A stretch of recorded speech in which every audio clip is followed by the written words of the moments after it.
Webinaire Sage Sensei V6 du 28 novembre 2019. Je me présente. Pour ceux qui ne me connaissent pas, je suis Benoît Chalas, donc consultant formateur chez Extrémité depuis quelques années maintenant. Donc, je suis consultant sur la partie comptabilité finance de Sage 100 Cloud, ainsi que sur la gestion commerciale et les solutions de BI. Je vous représente Extrémité ou je vous présente Extrémité pour ceux qui ne nous connaissent pas.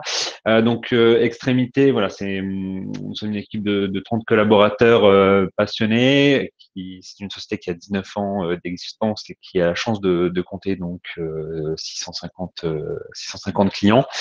Donc on est situé dans les Hauts-de-France. Voilà, ce webinaire est en direct de Villeneuve d'Ascq. Nos expertises sont autour de différents pôles.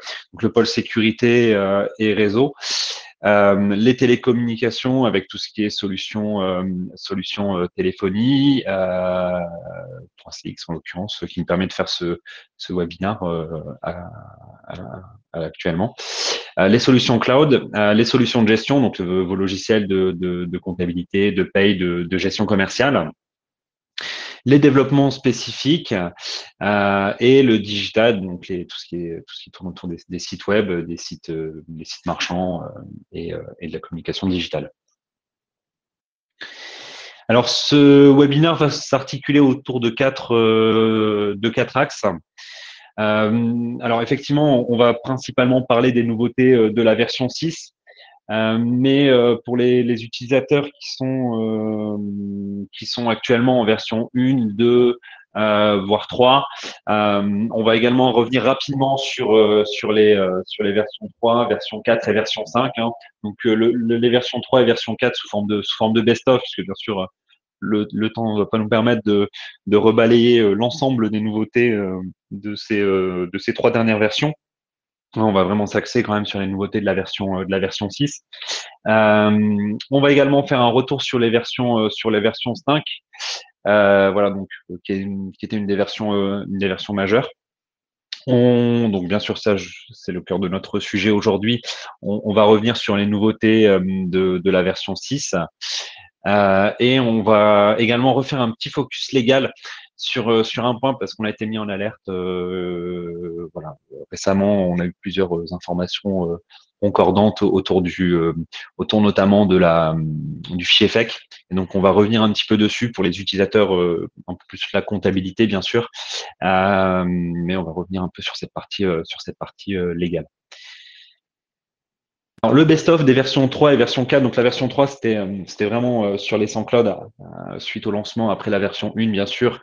C'est la seconde version majeure qui est sortie. Alors, je reviens sur cette version parce que c'est une version qui avait une forte orientation légale. Alors effectivement, pour rappel, hein, il y a eu la sortie de la loi antifraude il y a à peu près 2 ans maintenant, et ça a engendré un certain nombre d'obligations légales. Alors quand je dis obligations légales pour la loi antifraude, alors bien sûr les obligations de clôture n'en font pas partie, mais il y a eu un resserrement au niveau de ces obligations. La comptabilité va toujours proposer donc 5 exercices en ligne. Par contre, il sera plus possible d'avoir plus de 2 exercices non clôturés. Hein, c'était un des points qui était important, puisque effectivement on avait parfois l'habitude de laisser ouvert les exercices. Certains d'entre vous, pas tous, mais l'habitude de laisser ouvert les exercices et de archiver uniquement le plus ancien. On avait également la possibilité de gérer maintenant des sauvegardes fiscales des données, ce qui permettait d'optimiser les temps de traitement au niveau des traitements de fin d'exercice, donc de gagner du temps et de gagner en productivité. On avait également, pour accompagner la mise en place de la loi antifraude, l'obligation de fournir, en cas de contrôle, des journaux, donc le journal des événements légaux et celui d'audit des données sécurisées. On avait également une mise en conformité qui était effectuée au niveau des impressions. Et donc ça, c'est vraiment important au niveau des versions 3, cette mise en conformité, notamment avec les notions d'impression provisoire, facture provisoire, qu'on pourra retrouver également en gestion commerciale. On a également la partie validation des écritures et surtout clôture des écritures qui proviennent de la gestion commerciale et des moyens de paiement. Donc pour ceux qui utilisent alors soit la gestion commerciale avec la comptabilité ou soit les moyens de paiement avec la comptabilité, voire même idéalement les trois, on avait l'obligation de clôturer les écritures dès lors qu'elles touchaient au client en fait. Alors, on revient un peu en arrière sur les versions 6 par rapport à cette obligation légale. Donc, c'est important pour ceux qui sont actuellement en version 3 et qui suivent ce webinar. On avait des obligations légales au moment de la version 3 qui ont été allégées, assouplies. On va y revenir après sur les versions 6 plus en détail. Mais du coup, c'est clair que ça a engendré une certaine, comment dire, une petite rigueur supplémentaire à apporter puisque derrière, les écritures étaient clôturées. Ensuite, on a la notion de validation des factures qui est obligatoire. Une facture pour être éditée de façon définitive doit être validée, on ne doit plus pouvoir la modifier. On a également l'attestation de conformité en cas de contrôle. On doit fournir, dans le cas de la loi antifraude, une attestation de conformité. Là encore, on va revenir un petit peu dessus sur les versions 6, notamment sur le champ d'application de cette obligation d'attestation. Les logiciels de comptabilité. Bon, du coup, je revenais plus tard dessus, mais je vous le dis tout de suite, les logiciels de comptabilité sortent du périmètre. Alors toujours sur le légal, on a également eu le RGPD qui accompagnait cette version 3. Donc toujours sur les versions 3 et version 4, le RGPD, donc le règlement général sur la protection des données, qui était applicable à compter du 25 mai 2018 et dont on a sans doute entendu parler, ont eu des incidences. Alors modéré malgré tout sur les bases de gestion commerciale et de comptabilité, puisqu'effectivement la politique RGPD elle ne concerne pas un logiciel en particulier, c'est toute l'entreprise qui est impactée par ces obligations, par cette réglementation. Simplement en comptabilité, en gestion commerciale et au niveau des logiciels Sage sans cloud, sont venus se greffer des fonctions facilitatrices comme l'effacement des données personnelles, l'exclusion des traitements à des fins marketing lorsqu'un client souhaite ne plus recevoir d'informations émanant de l'entreprise. Alors les nouveautés fonctionnelles. Tout d'abord un grand merci puisque on est aujourd'hui à la version 6 et donc les 100 cloud comptent maintenant 189 nouveautés. Bon, à quelques-unes près, effectivement, puisque suivant le comptage, on n'arrive pas forcément à 189 nouveautés, mais en l'occurrence, ça reste quand même un grand nombre de nouveautés. Et un grand merci, pourquoi? Parce que bon nombre de ces nouveautés, et c'est une des volontés de Sage, viennent du Customer Voice. Alors le Customer Voice, c'est quoi pour ceux qui n'utilisent pas les solutions? C'est vraiment la possibilité pour vous de suggérer à l'éditeur des nouveautés et faire en sorte que les utilisateurs influent sur la roadmap de l'éditeur. Donc j'ai choisi d'highlighter un certain nombre de points qui proviennent de ce Customer Voice. Effectivement, pour vous montrer vraiment les impacts que vous avez pu avoir sur la ligne éditoriale de l'éditeur Sage. Également au niveau des versions 3, ça a été le démarrage en fait de la liaison entre Sage et Office 365. Donc ça a été un peu le coup d'envoi. Voilà, avec vraiment maintenant une forte interconnexion entre Sage et Office 365. Alors Office 365, c'est la version online de votre suite Office.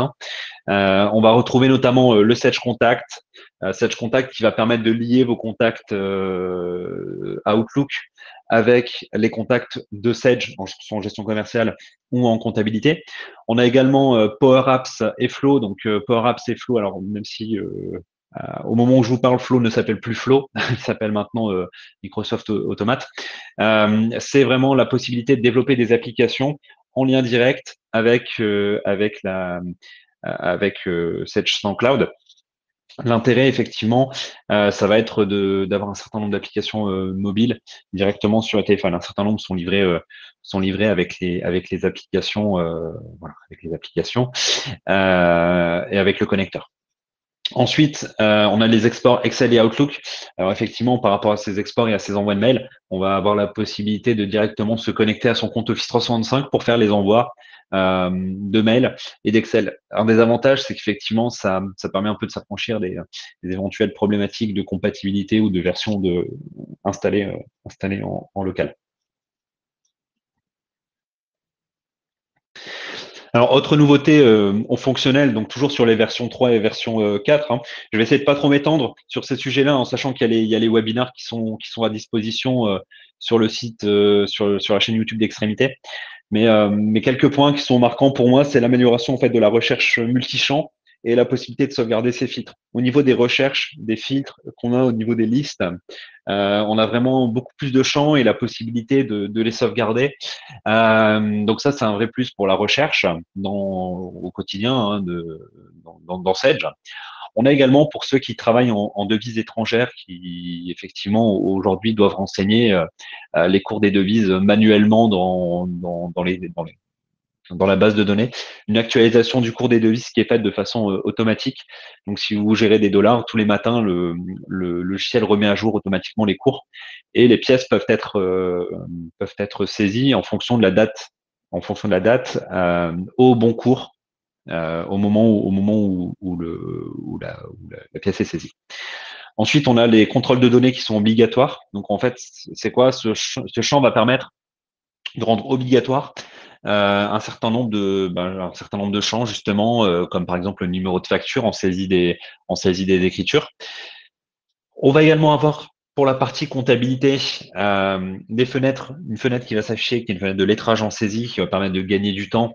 Lorsque, par exemple, on va saisir les règlements, on va pouvoir tout de suite lettrer le compte, la fenêtre va s'ouvrir automatiquement. Tout ça, bien sûr, c'est des options paramétrables, hein. En rapprochement bancaire automatique, les extraits vides vont être considérés comme rapprochés. On va également avoir une actualisation du rapprochement bancaire manuel, ce qui va éviter de faire ce qu'on faisait auparavant, c'est ressortir ou rentrer dans le rappro lorsqu'on veut rafraîchir la liste.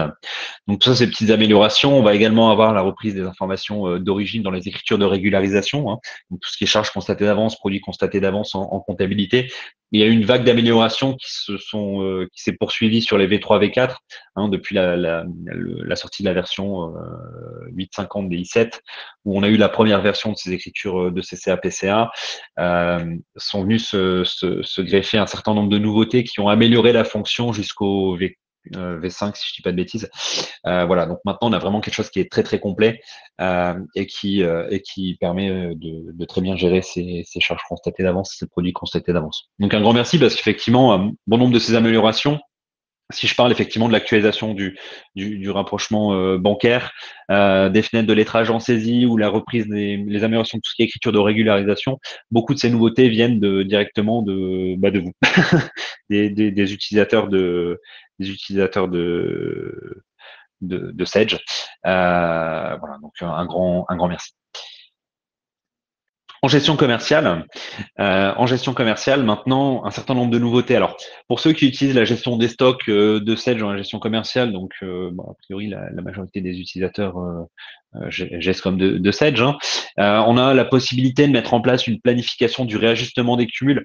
Donc, c'est un traitement qui permet de refaire les recalculs au niveau des stocks. Lorsque, par exemple, on va venir supprimer une ligne d'écriture d'achat antérieure à une date de vente, on va pouvoir recalculer le prix de revient. Voilà, parce que le prix de revient, bien sûr, étant souvent au CMUP.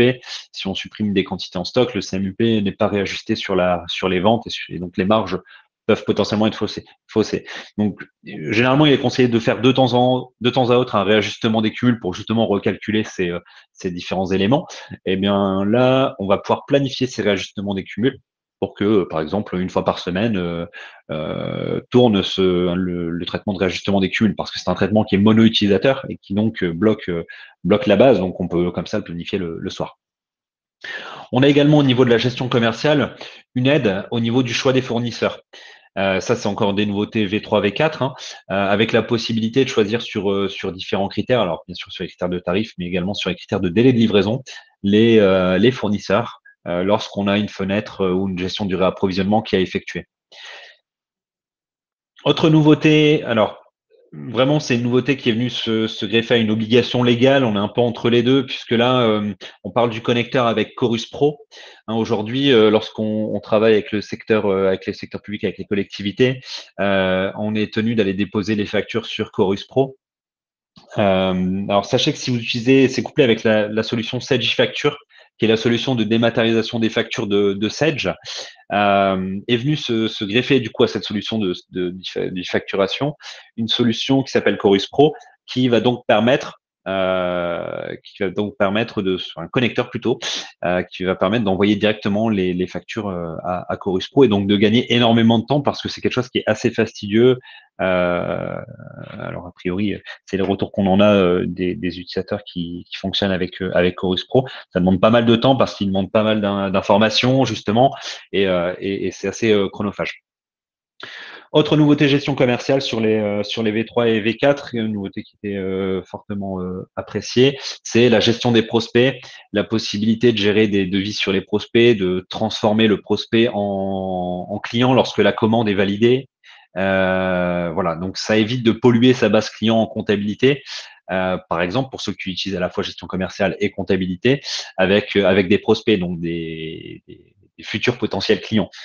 Donc cette gestion-là, elle est complète, elle est insérée dans les versions 3. On a également la possibilité maintenant d'imprimer les conditions générales de vente au verso des documents.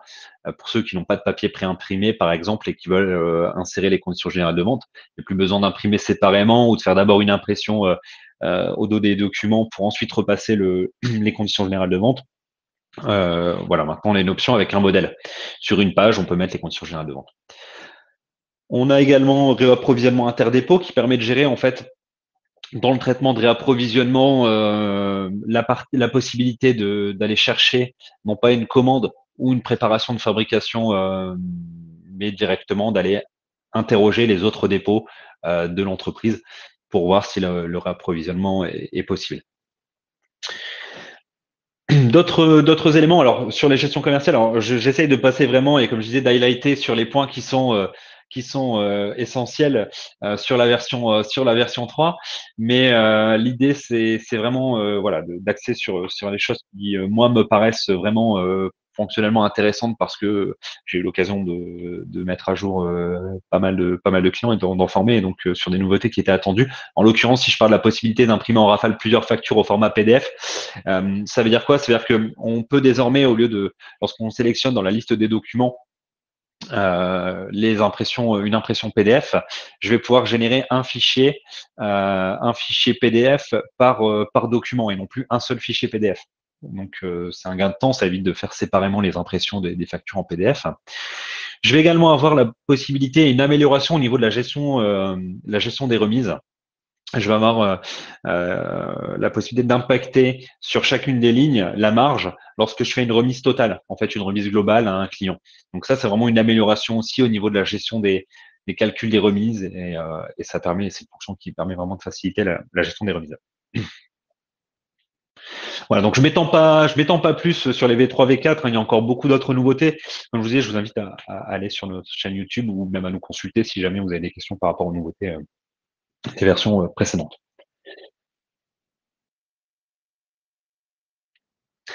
Alors, nouvelle ergonomie sur les V5 maintenant, hein, donc on va basculer on va faire un petit retour sur les versions 5 qui sont pas si vieilles, hein, puisque c'est clair que le rythme des mises à jour c'est un peu accéléré chez Sage. Déjà pour une simple et bonne raison, c'est que aujourd'hui, avec l'ouverture du Sage Customer Voice, bah, il y a beaucoup d'idées qui arrivent. Et donc, fatalement, grâce à vous, on a la possibilité de proposer beaucoup de fonctionnalités et d'enrichir le produit très, très régulièrement.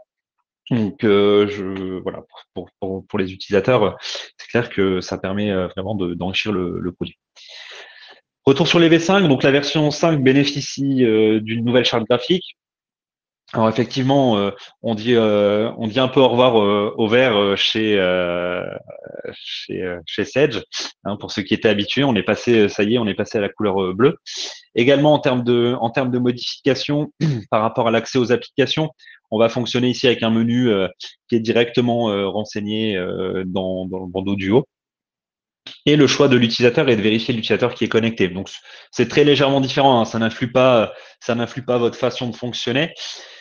Alors, ça le pourrait, notamment sur la partie connexion, puisqu'à aujourd'hui, on utilise un utilisateur et une authentification Sage. Sage a décidé de se mettre aussi au single sign-on, hein, au SSO, pour ceux qui connaissent le terme. Et donc, ça va vraiment permettre de vous connecter avec votre profil Windows, voire même avec votre compte Office, et donc de n'utiliser qu'un seul compte, de ne pas avoir à retenir ce fameux problème, en fait, qui est de se dire qu'on doit retenir un mot de passe par application ou par site Internet. Plus ou moins, la solution est en train d'émerger avec le SSO.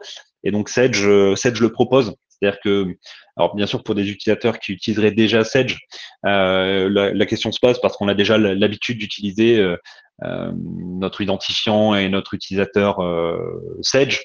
Donc l'habitude est déjà prise puisque c'est un outil bien sûr quand on l'a qu'on utilise tous les jours. Maintenant, pour de nouveaux utilisateurs ou pour ceux qui n'utilisent pas actuellement Sage, la question se pose vraiment de se connecter avec son compte Windows, c'est-à-dire ne pas s'embarrasser d'un utilisateur supplémentaire, d'un compte supplémentaire, mais vraiment de tout paramétrer en se rattachant à son profil Windows, tout simplement. Donc ça, c'est une des vraies nouveautés de la version 5. Et c'est effectivement une des solutions d'avenir. Et bien sûr, on retrouve, comme je disais tout à l'heure, avec les versions 3, avec le début de l'interconnexion entre Sage et Office 365, on retrouve du coup la possibilité de se connecter aussi avec son compte Office. Donc c'est clairement une tendance qui va se poursuivre. On a également l'ajout de la traçabilité. Alors c'est vrai que c'était beaucoup demandé, en l'occurrence aussi ça, la possibilité de visualiser les modifications qui ont été effectuées dans le logiciel et de savoir quand et à quelle date ça a été effectué. Alors je reviens un petit peu en arrière. L'idée c'est vraiment d'historiser que les données dites sensibles pour éviter d'exploser la taille de la base et donc de pouvoir tracer quelque part les créations, les modifications et suppressions d'enregistrements.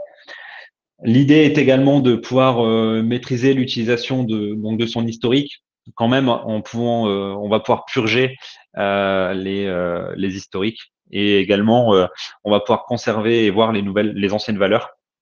Alors, ça va concerner quoi? Dans les grandes lignes, même si ça a été déjà enrichi sur les versions 6, mais ça va concerner surtout au niveau de la gestion commerciale, tout ce qui est notion de tarif, tout ce qui est ligne de documents, et au niveau comptabilité, mais même aussi au niveau gestion commerciale, tout ce qui est notion bancaire. Donc, bien sûr, les RIB des fournisseurs, les notions de règlement, les banques de la société, et au niveau comptable, bien sûr, les écritures comptables.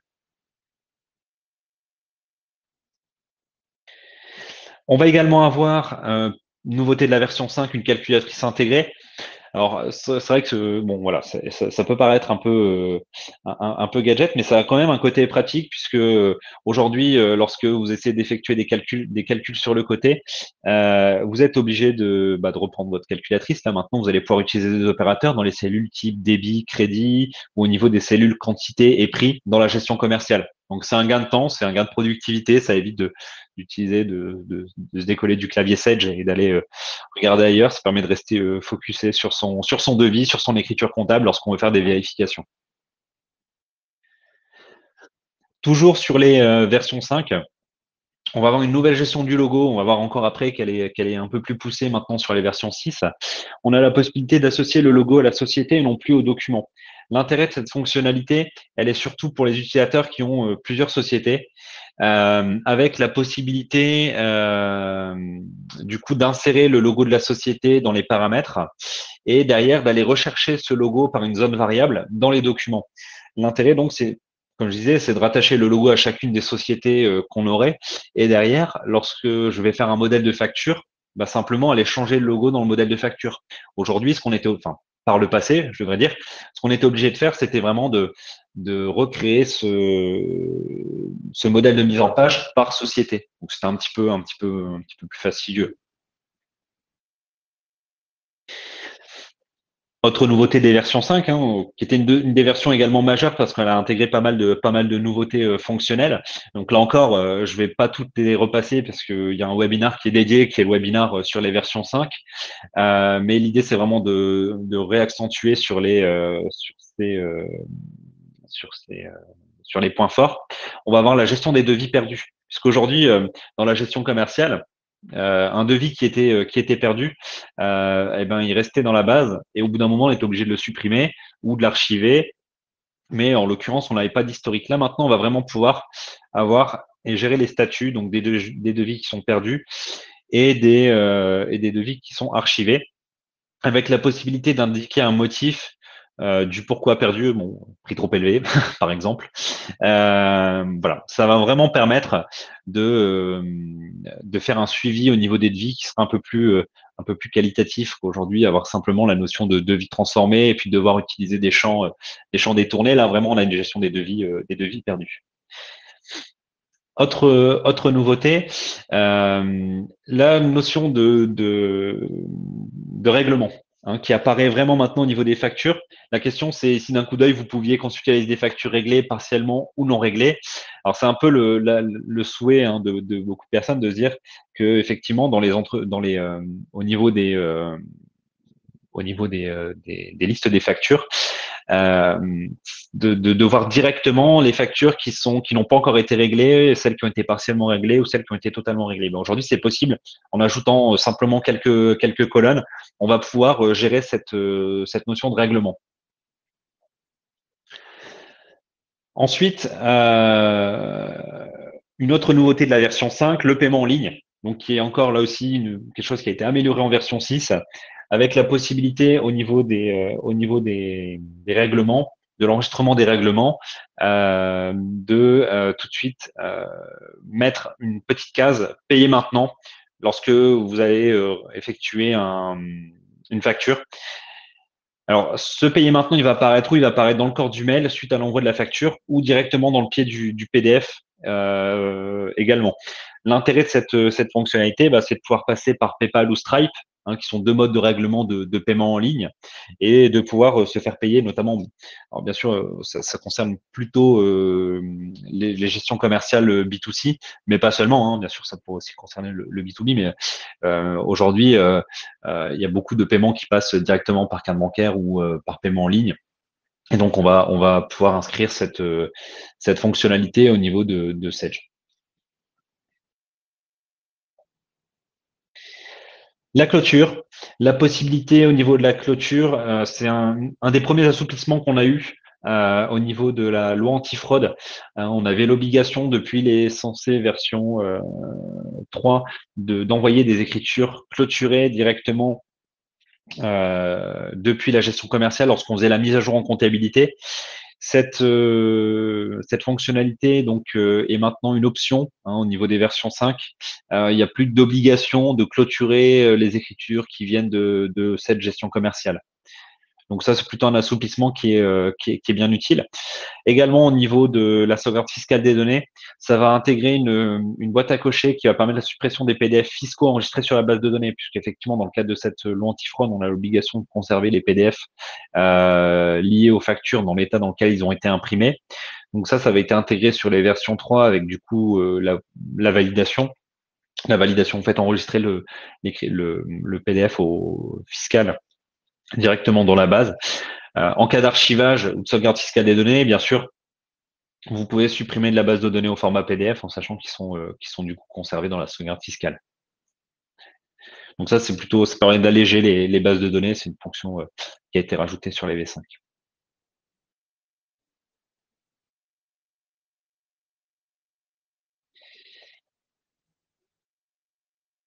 Autre nouveauté, les exports d'écriture au format paramétrable. Donc là, l'intérêt de la fonction, il est pour les utilisateurs pour les utilisateurs d'une autre solution que Sage Comptabilité en comptabilité. Hein. Donc, pour ceux qui ont la gestion commerciale, Sage et un autre logiciel pour la comptabilité. Alors, même si c'est pas forcément du coup la solution la plus simple pour comptabilité, on va avoir la possibilité d'exporter au format paramétrable. Exporter au format paramétrable, ça va permettre vraiment de définir un format pour l'export des écritures à destination, alors pas forcément d'un autre logiciel de comptabilité, mais ça peut être aussi à destination de l'expert comptable si c'est lui, par exemple, si la comptabilité est externalisée. Donc ça, c'est un vrai plus aussi de la version 5. La personnalisation des emails. Donc, il va être désormais possible de personnaliser un email en comptabilité en moyen de paiement. Alors, c'était déjà possible depuis les versions 3, je suis pas revenu dessus, mais de personnaliser son mail, le mail qui était envoyé avec la facture ou le devis, etc. Maintenant, on peut également le faire en comptabilité en moyen de paiement. Alors, en comptabilité, avec quoi? Avec un extrait, avec une relance. Et en moyen de paiement, lorsque effectivement on fait un envoi de confirmation de paiement à un fournisseur, par exemple. Donc tout ça, ça va être des emails donc qui vont être personnalisables. C'est-à-dire que lorsque vous faites un envoi de mail directement via la solution, ça va être possible de le personnaliser. Au niveau de la saisie des opérations bancaires, alors petit rappel sur cette fonctionnalité qui peut être utilisée par certains d'entre vous. Une fois que votre extrait bancaire est incorporé en gestion des extraits, il est désormais plus nécessaire de l'incorporer une seconde fois. Alors excusez-moi, ça, mais bon, j'ai un timer qui s'est mis.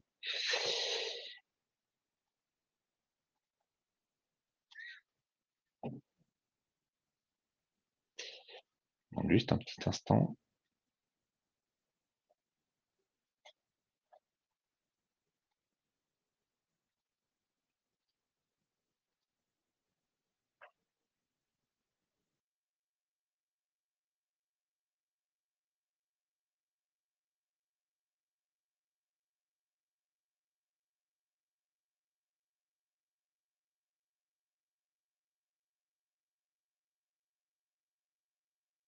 Je vous demande de m'excuser. Au niveau de la saisie d'opération bancaire, donc ce que je disais, c'est que les extraits bancaires, donc la saisie d'opération bancaire, pour rappel, la fonctionnalité, elle permet de saisir directement sur le relevé, puisqu'effectivement, il est possible de faire de la saisie directe à partir des extraits bancaires dans certains cas au niveau de la comptabilité. Et donc ça va vraiment permettre de gérer ces extraits. Donc il y a d'autres fonctionnalités qui avaient déjà été implémentées, comme le fait de pouvoir gérer de façon partielle cet extrait bancaire au niveau de la saisie d'opération bancaire. Donc là encore, ça a été amélioré. On a un bouton appelé l'extrait qui va permettre de sélectionner l'extrait de la gestion des extraits pour reprendre directement dans la saisie des opérations bancaires. C'est valable quel que soit le format d'extrait, hein, enfin, je vous en parle là tout de suite, mais il y a de nouveaux formats d'extraits bancaires qui sont arrivés, les fichiers CAMT 053, qui sont des extraits, des formats d'extraits bancaires qui doivent être beaucoup plus enrichis et qui ont pour but normalement de permettre l'intégration directement d'écriture en comptabilité. Également, au niveau des versions 5, une amélioration sur toute la partie import-export des fichiers FEC. Alors ça, c'est quelque chose aussi qui était très demandé par les utilisateurs, en l'occurrence plutôt même par les experts comptables ou les commissaires aux comptes de nos clients comptabilité. En effet, en fait, ce qui se passait, c'est que au niveau de la comptabilité, on ne pouvait pas exporter et générer un fichier d'écriture comptable tant que la comptabilité n'était pas clôturée. L'inconvénient de cette problématique, c'est que derrière, il fallait clôturer ou on devait faire un export partiel, mais c'était pas vraiment le fichier FEC. Donc, pour pallier effectivement à ce problème, ils nous permettent maintenant chez Sage d'exporter un fichier FEC provisoire. Et donc, ce fichier FEC provisoire, il a vraiment toute la forme du fichier FEC, mais il peut être intégré derrière dans une comptabilité par l'expert comptable, le commissaire aux comptes, avant clôture, en fait. Parce que l'inconvénient, c'est comme je disais, il fallait vraiment clôturer pour pouvoir sortir le fichier FEC. Également, il va être possible d'importer des écritures au format FEC, hein, parce que du coup, c'est devenu un peu une norme de fichier de communication, les fichiers FEC. Et donc, en l'occurrence, on va pouvoir importer. Donc là, on est plutôt sur de la création de société, quand on veut créer une nouvelle structure et récupérer des éléments d'un logiciel existant. Ben, un protocole de communication peut être le fichier FAQ. Ensuite, au niveau de la recherche d'écriture, toujours sur les versions 5 et au niveau de la comptabilité, on va avoir la possibilité, à partir de la gestion des comptes généraux ou tiers, de faire une recherche des écritures du même montant et même sur un exercice précédent, en fait. Donc, cette possibilité qu'on va avoir de rechercher sur un exercice précédent et de faire la recherche montant, on va la retrouver au niveau de la recherche écriture et au niveau des extraits de l'interrogation et d'interrogation de compte directement.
Alors, on me dit qu'on ne m'entend pas.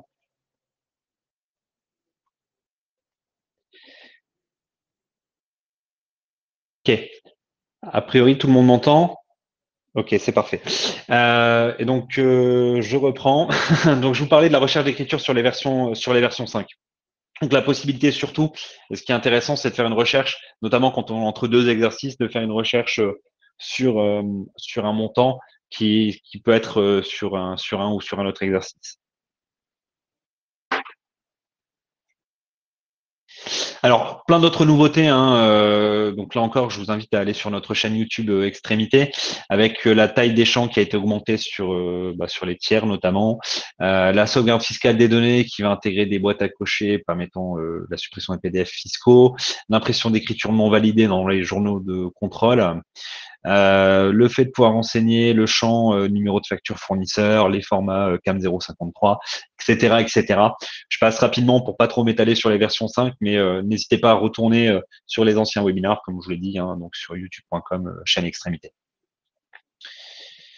On va rentrer maintenant un peu dans le vif du sujet avec les nouveautés de la version 6.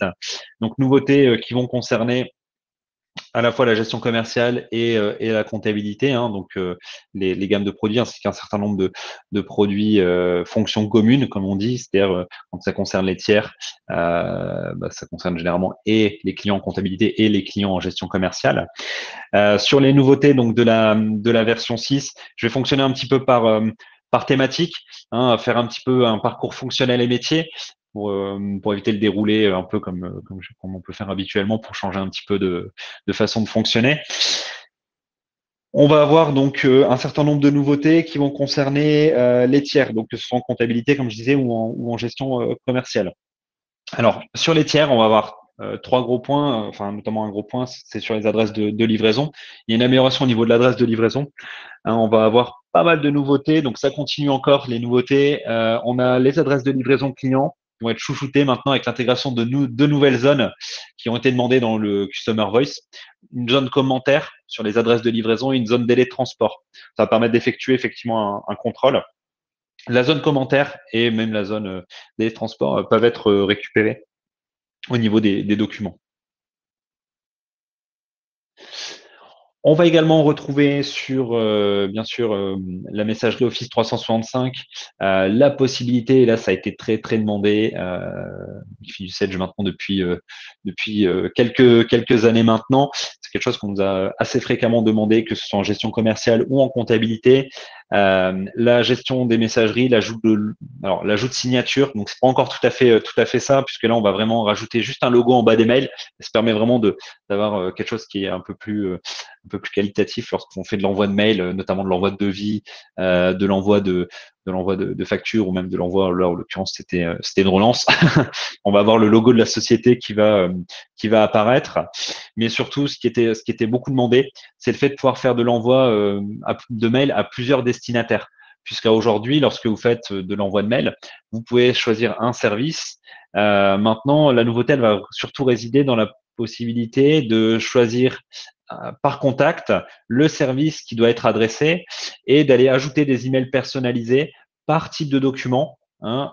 Donc c'est vraiment là où j'insiste, c'est que vous allez pouvoir le gérer par type de document et dire bah voilà, les factures doivent être envoyées au service comptabilité par exemple, et les devis doivent être envoyés à tel ou tel utilisateur ou conserver le fonctionnement classique qui est l'utilisation par défaut de la fiche principale. On va vraiment avoir le choix en fonction de l'utilisateur de gérer l'envoi de mail et à qui on doit envoyer le mail. Et surtout aussi de pouvoir faire du multi-contact.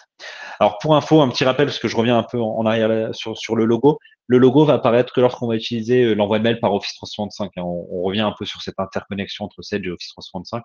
Beaucoup de fonctionnalités vont être disponibles sur ces versions d'Office uniquement.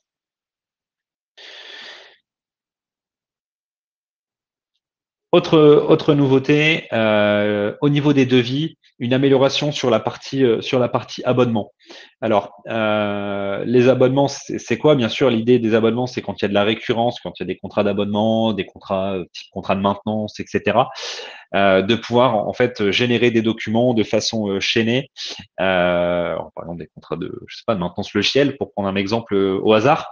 On va avoir la possibilité maintenant, au niveau des devis, de générer des modèles d'abonnement ou des abonnements. Lorsqu'un devis, par exemple, est accepté, je vais pouvoir dire, bah, OK, à partir de ce devis qui est un modèle, qui est un abonnement, je vais générer l'abonnement pour le client. Et comme ça, j'aurai juste à traiter la partie périodicité sans devoir régénérer derrière, refaire mon modèle de document. Et donc, c'est vraiment un gain de temps et une amélioration au niveau de la gestion des abonnements. Donc, les abonnements, ça a quasiment toujours existé chez Sage. C'est pas forcément une fonction, c'est une fonction qui est assez spécifique puisqu'il faut que l'activité, que votre métier corresponde à cette gestion. Mais c'est du coup une réelle amélioration pour les utilisateurs des abonnements.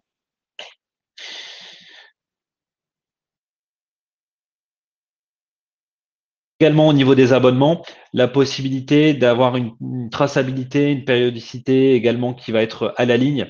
Donc d'autres améliorations sur les abonnements. Donc là, j'ai parlé des abonnements sur la partie devis, hein, donc avec la possibilité de générer un abonnement à partir du devis.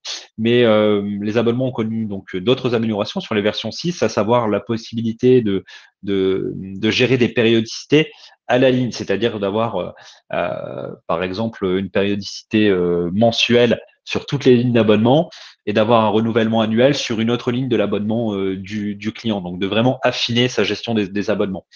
On va également avoir la possibilité d'utiliser la traçabilité que je vous ai montré, qui était une des nouveautés des versions 5. Voilà, cette traçabilité, on va la retrouver sur les abonnements. Autre information qui est importante pour ceux qui utilisent ce mode de fonctionnement, la gestion des documents, elle va vraiment permettre directement dans le bouton information au niveau des entêtes de documents d'aller consulter l'abonnement auquel ça fait référence. Aujourd'hui, il fallait par le passé plutôt, hein, il fallait retourner directement sur le modèle d'abonnement pour aller consulter les périodicités et revoir le modèle. Là, non, directement à partir du document qui a été généré, on va pouvoir aller consulter les abonnements. Les inventaires, autre amélioration sur la partie inventaire. Pour ceux qui utilisent les inventaires en saisie directe chez Sage, il y a deux façons de procéder avant les VS6. La première, c'est de saisir directement son inventaire dans Sage. Donc, c'est une solution qui s'applique bien lorsqu'il n'y a pas énormément de références. L'autre possibilité, c'est d'aller saisir des fichiers et ensuite de les importer. La problématique, on va dire, c'est que le fichier était assez normé voire même très normée. Et du coup, bah, il fallait maîtriser cette norme de format de fichier pour pouvoir importer derrière un inventaire. Alors, ça a été amélioré puisque maintenant il est possible d'importer directement l'inventaire en utilisant des formats paramétrables, ce qui est plus commode à l'utilisation. Vraiment, on va pouvoir directement importer un format type Excel. Bien sûr, on importera toujours du fichier texte lorsqu'on fait de l'import paramétrable, mais un format avec un délimitateur de type tabulation, on va pouvoir l'intégrer directement en inventaire, ce qui permet de gagner du temps et de rendre plus redémocratiser en fait l'import de fichiers d'inventaire, tout simplement.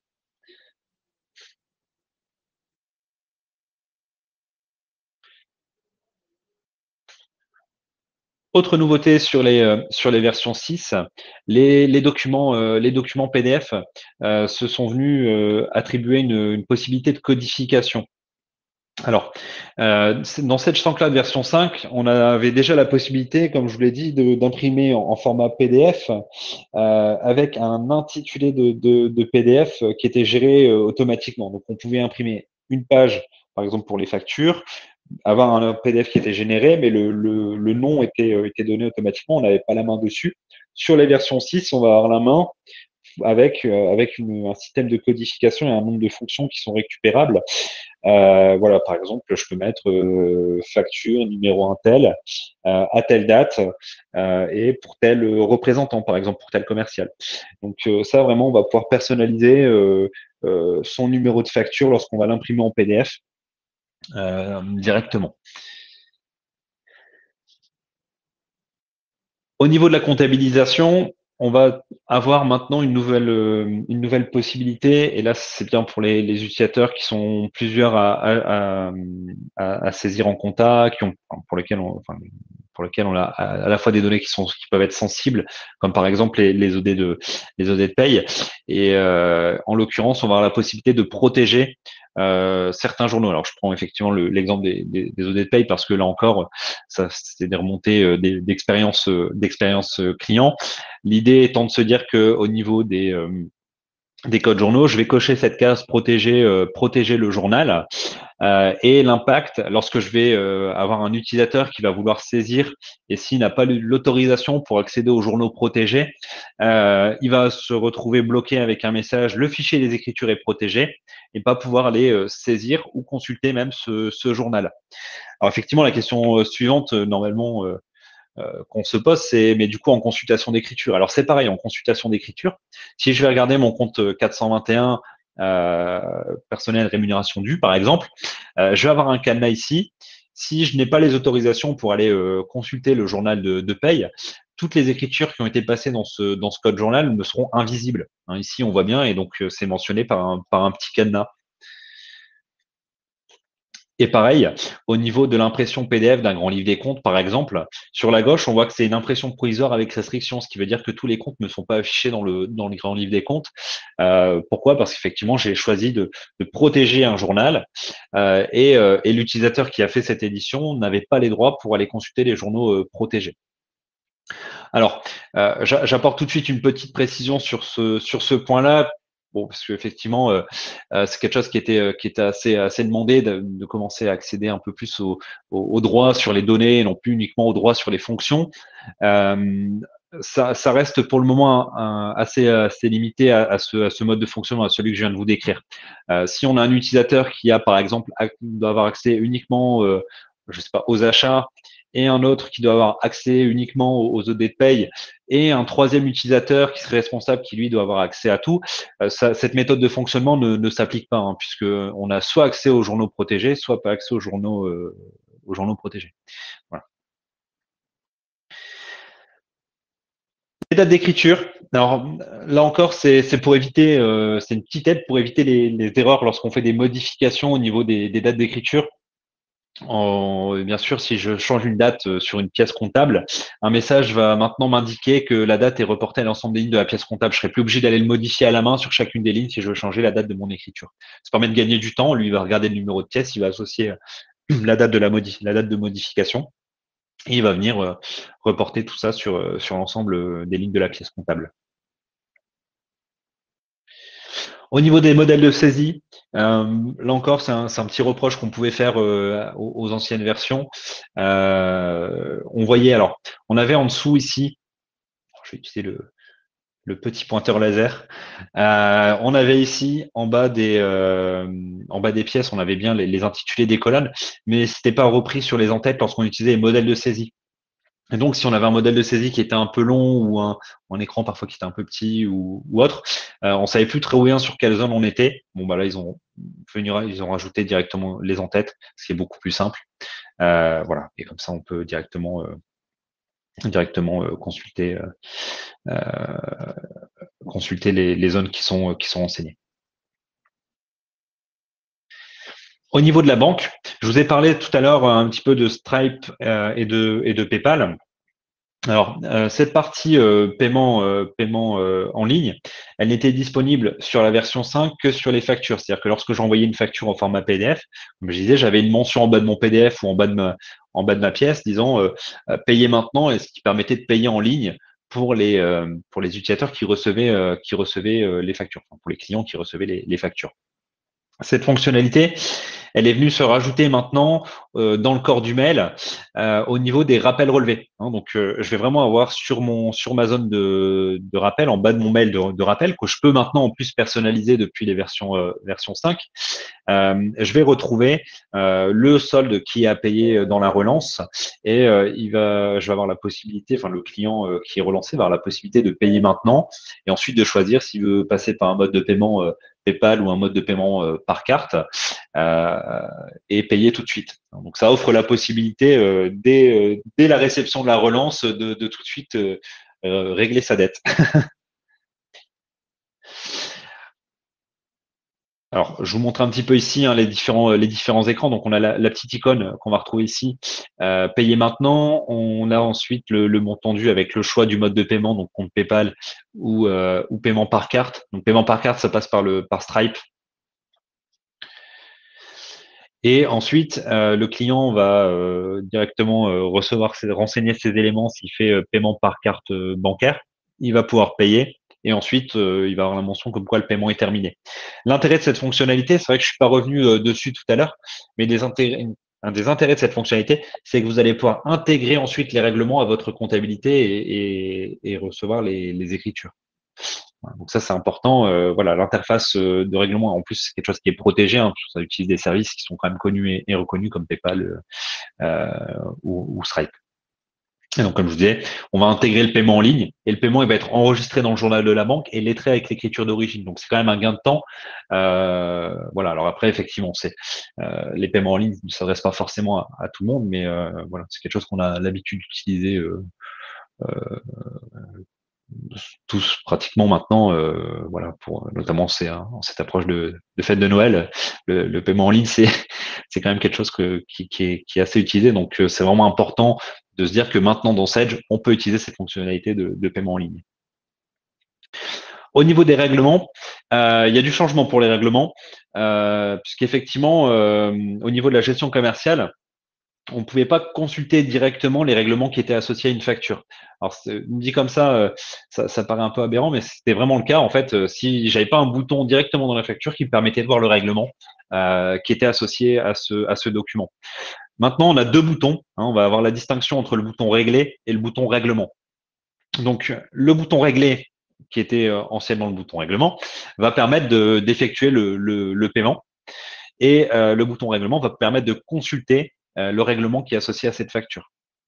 Et donc ça, c'est directement dans les boutons information. Donc ça permet vraiment aussi de simplifier pour les utilisateurs gestion commerciale qui n'ont d'ailleurs pas forcément accès à la partie règlement, d'aller visualiser si c'est réglé. Ça vient en complément de la nouveauté de version 5 qui permettait d'avoir le petit code couleur vert, orange ou vert ou rouge pour visionner les différents paiements. C'est pas tout. Toujours sur la gestion des règlements et toujours en lien avec Stripe et PayPal, on a la possibilité sur les bons de commande de demander un paiement en ligne. Et donc, lorsqu'on va envoyer le bon de commande, la demande d'acompte pourra être effectuée et le client pourra débloquer entre guillemets sa commande suite au paiement de l'acompte avec un système de paiement en ligne. Donc là, ça va gérer au niveau des échéances, hein, lorsque vous allez demander l'acompte et que vous allez renseigner l'acompte, vous allez pouvoir mettre ici une notion en ligne. Et cette notion en ligne va déclencher en fait l'envoi de la commande avec le paiement en ligne. Donc ça, voilà, toute cette partie bancaire, gestion des règlements a été améliorée et s'est tournée un peu vers le paiement en ligne qui n'était pas du tout, disponible auparavant. Autre nouveauté, la partie mise en sommeil. Donc la mise en sommeil, c'est quoi? Ça englobe deux fonctions. La mise en sommeil d'un compte bancaire qui va être associé à une banque. Alors, effectivement, pour les utilisateurs historiques de Sage, on on va avoir la partie moyen de paiement, la partie comptabilité et même la partie gestion commerciale où on va voir les différents comptes bancaires qui sont renseignés. En l'occurrence, si je m'ensommeille un compte, je vais avoir la possibilité d'avoir une alerte me disant bah voilà, attention, le compte bancaire a été mis en sommeil au niveau des différentes fonctions. Donc que ce soit en gestion des extraits, gestion des règlements historiques, dans la gestion des extraits en comptabilité, au niveau de la trésorerie. Et ça va me permettre, lorsque j'ai utilisé pendant plusieurs années et changé de banque, changé de compte, etc., possibilité de mettre en sommeil les comptes et de plus être pollué au niveau des masses parce que ça va assez vite polluer. Les collaborateurs, donc effectivement, sont aussi concernés. On va avoir la possibilité de les mettre en sommeil. Donc, lorsque j'ai eu des commerciaux qui sont venus, puis qui sont partis, je vais avoir la possibilité de les exclure des listes, parce que le problème, c'est qu'effectivement, dans les documents, tant qu'on l'a pas supprimé ou renommé, le collaborateur apparaît toujours. Donc, l'intérêt, ça va vraiment être de le mettre en sommeil pour conserver son historique, mais il apparaîtra plus dans les listes. Alors, un dernier point, donc sur les nouveautés version 6, et là, effectivement, ça va concerner encore une fois tous les produits, donc soit la gestion commerciale ou la comptabilité. Et donc, effectivement, c'est le dernier point sur lequel, et c'est un peu le point d'orgue de la présentation sur les nouveautés de la version 6, c'est cette notion de SharePoint et l'option stockage qui va avec. Alors, on aura l'occasion et j'espère assez rapidement d'aller un peu plus loin sur la présentation et le lien entre Sage et Office 365. Hein, on l'a déjà vu un petit peu sur les versions 5 et les versions 6. On va le voir là tout de suite. On va avoir la possibilité avec Office 365 SharePoint de stocker des documents. Alors déjà effectivement c'est un peu qu'est-ce que c'est Office 365 SharePoint? C'est la possibilité de gérer des documents et de stocker des documents de partager ces informations. Alors, on n'est pas vraiment dans la gestion documentaire puisque ça va uniquement être au niveau du lien sur la gestion commerciale et la comptabilité. Mais c'est presque une mini GED qui va être disponible. L'intérêt, ça va être de stocker les documents attachés. On a la possibilité, que ce soit au niveau de la gestion commerciale, donc dans les documents, les factures, au niveau des clients, au niveau des fournisseurs, au niveau des écritures comptables, de stocker des documents. Hein, ça a toujours existé déjà depuis quelques années. Hein, j'ai toujours, mais c'est parce que ça date un peu cette fonctionnalité. On a la possibilité de rattacher des documents. Maintenant, ce document, il n'est pas partagé. Hein, c'est vraiment la notion de partage et de collaboration qui vient s'ajouter avec Office 365 et SharePoint. Et bien maintenant, on va avoir la possibilité de vraiment partager l'information et même pour un utilisateur qui n'aurait pas Sage, de rajouter des documents rattachés au client ou à un article, par exemple une photo, une note technique, une information ou sur un client. De même, au niveau des pièces comptables, on va avoir la possibilité de rattacher une pièce justificative, par exemple, et de pouvoir ainsi la partager, aller la récupérer sans forcément passer par les écritures comptables. Donc l'idée, ça va être de stocker ces documents rattachés, de publier les fichiers PDF dans le stockage Office 365 depuis les fenêtres aussi d'impression ou de sauvegarde fiscale. Hein. Donc on n'est pas dans le cadre d'un coffre-fort numérique, mais puisque c'est quelque chose qui est un peu en pourparlers, cette notion de coffre-fort numérique pour les impressions légales. Mais ça permet, au lieu de stocker en local les fichiers type balance, grand livre, etc., qui étaient des fichiers qui étaient générés lors de la sauvegarde fiscale, on va pouvoir les stocker en mode cloud, parce que c'est aussi la notion d'Office 365, c'est les versions online et cloud d'Office. On va pouvoir stocker tous ces éléments directement dans le cloud. Et du coup, on assurait la sécurisation, c'est surtout ça, le partage et faciliter le classement et les recherches également. L'idée, ça va être d'accéder à l'ensemble des documents depuis la fiche d'un tiers, par exemple. On va pouvoir cliquer sur le bouton accéder et accéder aux fiches techniques du tiers. L'objectif, c'est simple, c'est gagner en efficacité, en organisation, en diffusion d'informations avec SharePoint.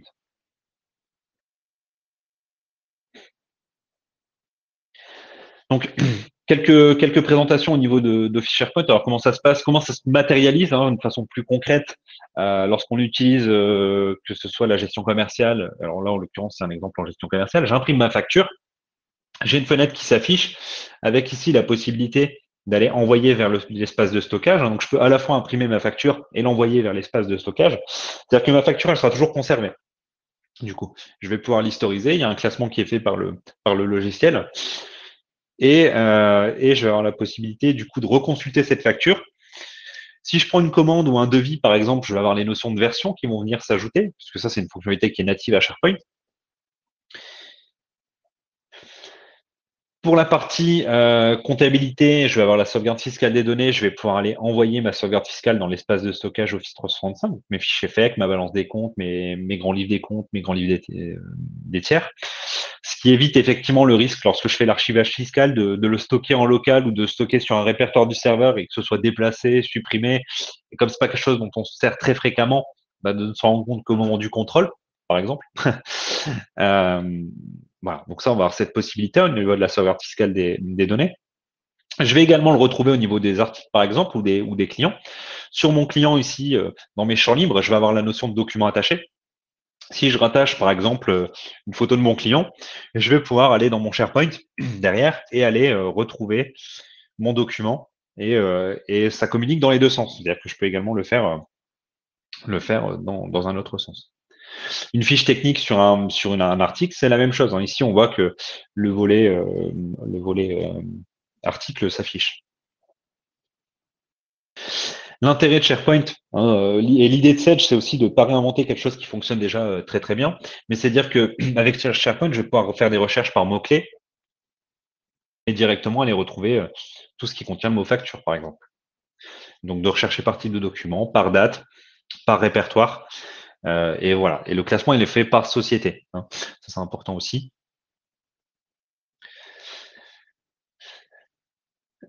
Donc, par rapport aux nouveautés sur le SharePoint, voilà, on va y revenir par la suite et assez rapidement, j'espère, puisque en fait, ça englobe un certain nombre d'autres fonctionnalités. Notamment, je vous en ai parlé tout à l'heure, mais je vous ai parlé de Power Apps, de Flow, donc, les applications mobiles, les systèmes de workflow de validation et euh, et, euh, je parlais donc des systèmes de workflow de validation et la notion aussi de gestion des contacts dans Outlook, les partages via Excel, etc. Tout ça, c'est des choses qui sont englobées dans Office 365. Donc, on fera certainement une présentation dédiée à toute cette partie partage et gestion documentaire en interface avec Sage. Alors, les autres nouveautés, la possibilité, donc avant traitement, vous allez maintenant avoir une fonction simplement facilitatrice qui vous permet de sauvegarder plus facilement.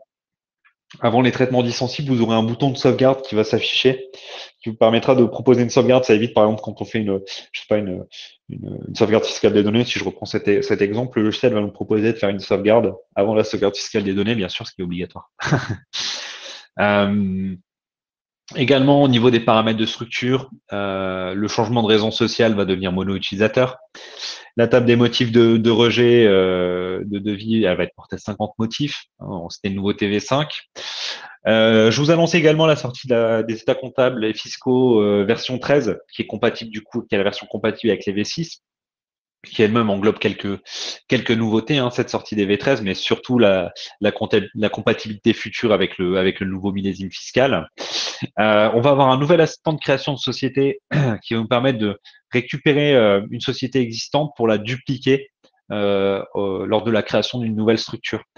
Voilà, donc ça peut être intéressant pour éviter de recréer toutes les familles, les clients, les paramétrages, etc. Lorsque je veux créer une deuxième société qui a exactement la même activité. Je vais également avoir la possibilité d'importer mes clients, les collaborateurs lorsque je fais de l'import de format paramétrable. Je vais également retrouver toujours sur la partie, je vous ai parlé d'assouplissement au niveau de la loi antifraude. Et ben dans les factures validées, je vais pouvoir aller remodifier mes codes à faire, mais également au niveau des lignes de documents. Parce qu'effectivement, une facture validée, si elle concerne une analytique en particulier, c'est dommage de ne plus pouvoir modifier cette analytique si par exemple on s'est trompé. Euh, au niveau de la partie lisibilité, lors du réapprovisionnement, je vais avoir une nouvelle colonne fournisseur dépôt d'origine. Et je vais avoir une amélioration au niveau du planning des ressources pour ceux qui l'utiliseraient éventuellement, qui va être la partie glisser-déposer. Je vais pouvoir glisser-déposer des éléments dans mon planning. Donc voilà pour les nouveautés de la version 6. Donc là, effectivement, on va se consacrer, puisqu'on m'a posé la question, on va se consacrer à un petit focus sur la partie légale de quelques minutes. Hein. J'essaie de respecter un petit peu les délais qu'on s'était fixés sur les webinars. Donc là, ça va concerner bien sûr davantage la partie comptabilité. En sachant que bah, effectivement la loi antifraude, en l'occurrence puisqu'on va parler de ça, de la loi antifraude et des fichiers fake, il y a effectivement un assouplissement, hein, comme je disais.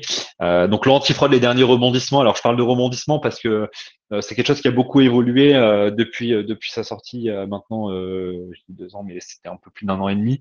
On a un peu au départ un peu tout entendu et puis plus ou moins la règle s'était fixée. Eh bien là, en fait, elle a rebougé. Alors suite aux dernières précisions de la DGFiP, ce qu'il faut savoir, c'est que les logiciels de comptabilité sortent du périmètre d'obligation d'utilisation de logiciels ou systèmes de caisse certifiés. Hein, donc ça, c'est une information qui est même disponible sur le site le site de l'éditeur. Voilà, donc ça veut dire quoi? C'est-à-dire que l'attestation de conformité qui était disponible à partir des versions 3 ne sera plus demandée pour les logiciels de comptabilité. Voilà, donc ça c'est important. Maintenant, pour les systèmes de caisse, effectivement, c'est toujours valable. Pour les systèmes de gestion commerciale qui enregistreraient des règlements clients, c'est toujours valable aussi. Les écritures qui sont générées par la fonction réglementaire ne sont plus clôturées. Depuis les moyens de paiement, du coup, hein, comme ça sort du cadre hein, également, les moyens de paiement, lors de la mise à jour comptable, les écritures ne sont plus systématiquement clôturées. Il y a un message qui va vous demander si vous souhaitez clôturer ou non les écritures. Du coup, là, en fait, au lieu du caractère systématique qu'on avait sur la partie loi antifraude, où à partir du moment où on avait décoché la case, enfin, on avait plutôt laissé ouais, c'était ça, c'était décocher la case. Tout s'appliquait, à savoir les écritures qui venaient de gestion commerciale, les écritures qui venaient de moyens de paiement, tout était clôturé avec obligation de valider, etc. Tout ça, maintenant, on peut le débrayer un petit peu à façon. Donc, pour quelqu'un qui fait uniquement du B2B, qui n'est pas du tout concerné par la loi antifraude, on peut maintenant, on n'a plus du tout de restrictions qui étaient obligatoires. Alors maintenant, comme c'est des fonctions qui ont été insérées, on laisse la possibilité de le conserver, hein, parce qu'effectivement, la logique qui était de se dire que bah, de toute façon, l'écriture qui venait de la facturation, qui était clôturée, bah, de toute façon, pourquoi la modifier hein. Logiquement, on devrait annuler l'écriture, non pas la supprimer. Voilà, cette fonction est conservée pour voilà, si des bonnes habitudes ont été acquises, l'idée c'est de de pas les perdre. Donc ça c'est important, c'est le nouveau périmètre de la antifraude. Alors c'est un nouveau rebondissement. Est-ce que c'est vraiment le dernier? On ne sait pas, mais en tout cas aujourd'hui dans la version 6, il y a un réel assouplissement. Donc pour ceux qui étaient un peu embêtés avec les versions précédentes, parce que en moyen de paiement ça clôturait, notamment c'était souvent ça. Bah, sachez que on va pouvoir assouplir cette partie-là. Ensuite, et là je reviens sur des choses qui nous sont un peu remontées de façon indirecte sur les notions de contrôle, etc. Je reviens un peu sur les fichiers des écritures comptables, parce que effectivement aujourd'hui tout le monde sait sortir son fichier d'écriture comptable. Il doit répondre à des règles, hein, il est obligatoire depuis le 1er janvier 2014. Alors ce qu'il faut savoir, c'est que ce fichier FEC, le format est généré à partir des applications. Il correspond bien sûr au format publié par la DGFiP. Et Sedge a un certificat de conformité, hein. C'est clair que Sedge étant un éditeur reconnu, il n'y a pas de, y a pas de souci sur cette partie-là au niveau mise en conformité, respect du légal, hein. Donc, d'ailleurs, dans les piliers de Sedge, le premier objectif en cas de sortie de nouveauté et le premier motif de sortie de nouveauté, c'est de répondre aux obligations légales, hein. L'idée, c'est de se dire que donc le format qui est généré correspond bien au format publié par la DGFiP.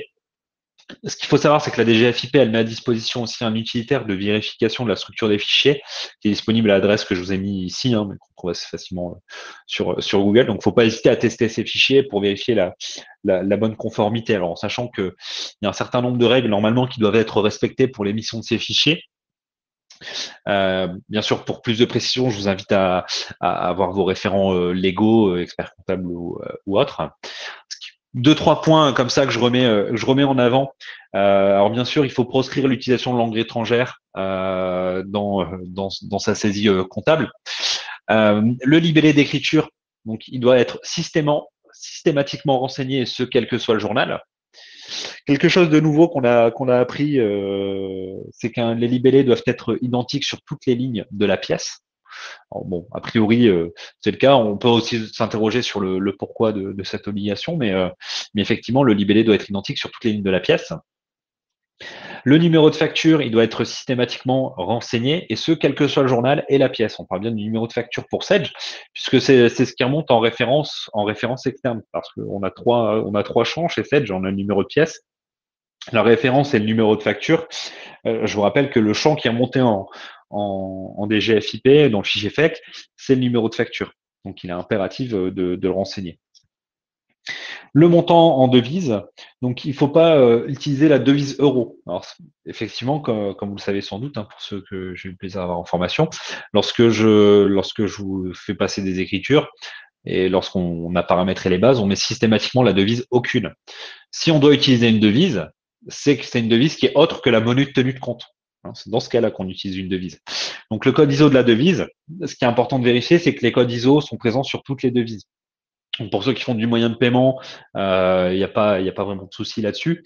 Voilà, maintenant, si vous faites du paiement en dollars et que vous n'utilisez pas Sedge moyen de paiement, il est important de vérifier que le code ISO de devises, il est bien présent lorsqu'on utilise des devises étrangères.